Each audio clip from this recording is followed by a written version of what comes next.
All right, thank you, everyone. So we have with us right now David Nanopoulos, who's the chief of the treaty section at the UN Office for Legal Affairs. He will brief you, and it's an annual tradition, on the treaty event, which takes place during High Level Week. David, you have the floor. Thanks very much. Good afternoon, everyone. So it's a pleasure to be here this year again to update you on the treaty event, which is indeed an annual tradition. It will take place next week on the margins of the general debate of the General Assembly.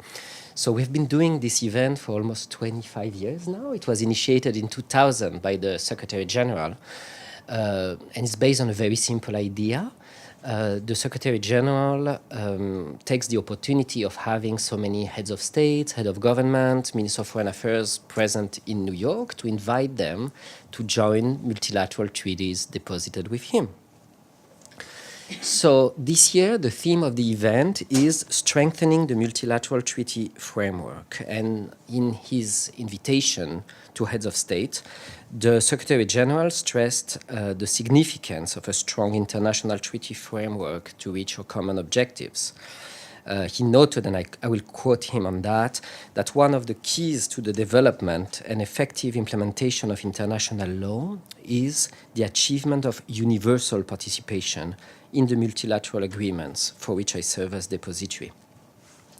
Indeed, if you look at the history of the UN in the last almost 80 years, it has been a formidable forum for states to negotiate and adopt multilateral treaties to foster cooperation and address common issues. And we have now treaties in virtually all areas of international relations for, diplomatic relations, law of the sea, disarmament, protection of the environment, you name it. The Secretary General is the depository of more than 600 multilateral treaties. It's the largest depository in the world. And so what is the job of the Secretary General as depository? Is basically two basic functions. He's the custodian of the text of those treaties, and he handles participation of states in those treaties. And this is entrusted to the Office of Legal Affairs, and in particular to my section, the treaty section. So that's what we will do next week. We will facilitate states joining any of those treaties. Before I finish this presentation, just maybe to give you two updates since we discussed last year. The first is actually on our last treaty event. I always talk about the next treaty event, so allow me this time to discuss the last one. We had a wonderful opportunity last year because it was during the 2023 treaty event, the date that states chose to open for signature the BBNJ agreement. It's this new multilateral agreement on the protection of biodiversity in the oceans. And it was really a remarkable opening for signature because many states from all regions actually signed the treaty last year. Since then, in total, we have 92 signatories, so it's 91 states and one international organization, and 8 ratifications. So we need 52 more ratifications for this treaty to enter into force. And that will be a historic moment because the entry into force, so when the treaty will actually go into effect, will go a long way for states in addressing the triple crisis regarding climate change, pollution, and all the ocean-related goals. Another treaty news I'd like to share with you, which is maybe less spectacular, but also very important. It's a very technical treaty in the field of transportation that was adopted last November, the Convention on the Contract for International Carriage of Goods by Rail. And so we expect also signatures at next week. clearly, from what we hear from delegations, the BBNJ agreement, the Treaty on the Oceans, will this year again be at the center of what we'll do next week. We expect many more signatures and ratification. So to conclude, just a few practical housekeeping details. The event takes place in the Kuwaiti boat area. It will be from Tuesday 24 to Friday 27 September. It's a series of ceremonies. They're open to UN accredited press, and basically they provide a photo op.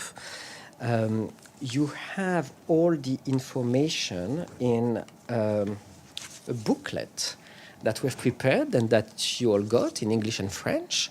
It's also available online, and all the information on the treaty event and on all the depository activities of the Secretary General is available on our website that I'm sure you consult every day. But if not, it's at treaties.un.org. And well, that's it. And if you have any question, of course, I'll be happy to answer them to the best of my ability.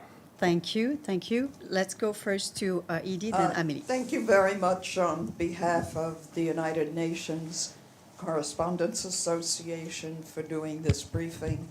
My name is Edith Lederer from the Associated Press. Is what's online, does it include a list of countries that are going to be signing treaties with the times and the person who's going to be doing it? And can you tell us what are the treaties that are going to get the most interest this year?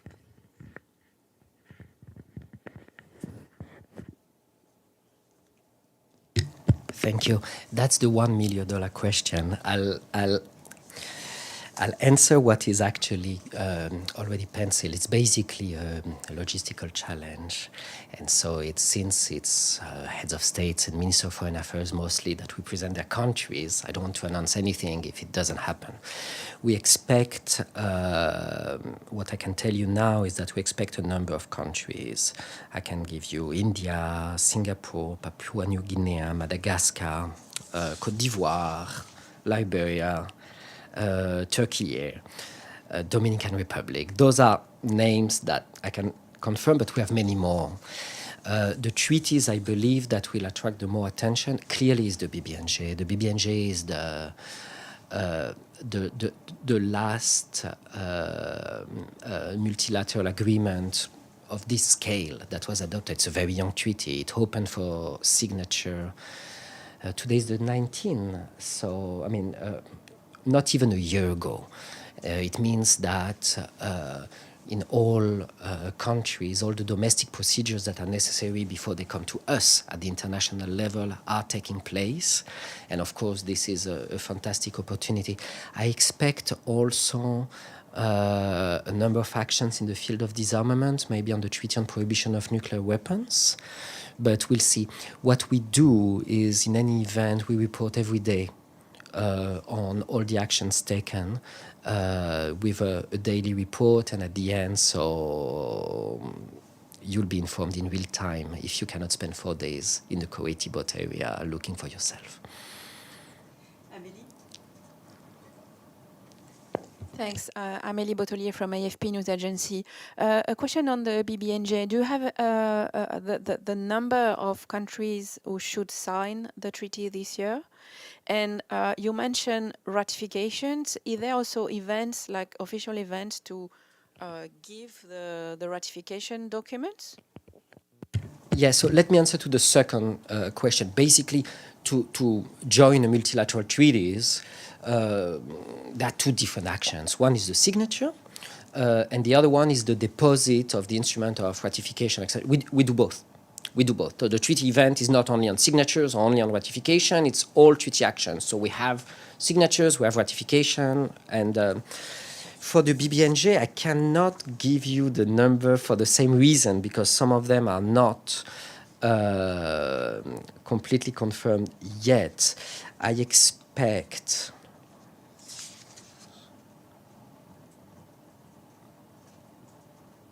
Allez, let's try a number, at least 10. On signature, certainly, and I hope to have a couple more ratification, but again, this is to be confirmed. And just to add, Paulina gave me a little detail that relates to logistics on how we inform media. Paulina's telling me that the Malu Media Alert every day will include times for each signature ratification as part of the treaty event with the member states, but she said not the individual signing in the media alert. So I guess that information will be provided afterwards, I guess. Yes, Once exactly. it happens. Because we're in the hands of delegations that, depending on the many meetings, the order of speakers in the GA may change at the last minute. We don't want to announce something that doesn't happen afterwards. Very good. Do we have additional questions? No. So, well, thank you so much for coming today. And of course, there will be updates during the treaty event and on the website. Thank you.